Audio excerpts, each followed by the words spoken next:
Hey everybody. So I, wanted to talk a little bit today to you from the studio, aka my garage again. Hopefully it'll get a little bit nicer outside soon so I can actually go on some walks and be able to, be able to record these outside without freezing my butt off. But anyway, today I want to talk about process and thinking about your day to day or your weekly routine that you go through as a leader or a business owner or just as a person.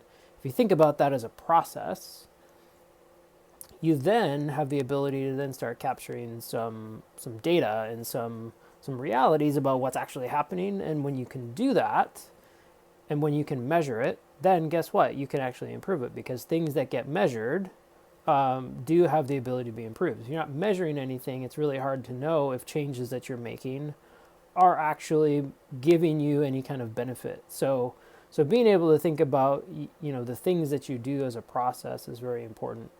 And I think W. Edwards Deming put it pretty well. He said, if you can't describe what you're doing as a process, you don't know what you're doing. And I believe that. I think everything that you do in your day-to-day should be able to be thought of as a process. I mean, the great part about doing that too is it kind of takes some of the emotion out of it when you're able to describe it that way. And you can be more critical of your time and how you're using it.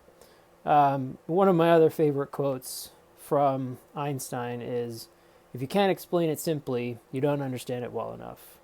And so if you put those two things together, if you think about what you're doing as a process, and by doing that, you then understand what you're doing. And then when you can explain it simply, then you understand something so well that you can, teach somebody else to do it. I mean, that's really what it's all about. So anyways, that's just a quick little thing on process. And I think really virtually anything that you do could be considered a process. So I'm curious if you have any thoughts on that. If you want to talk more about it, drop a couple comments down and I'd be happy to, exchange dialogue with you. Anyways, have a great one. Talk to you soon.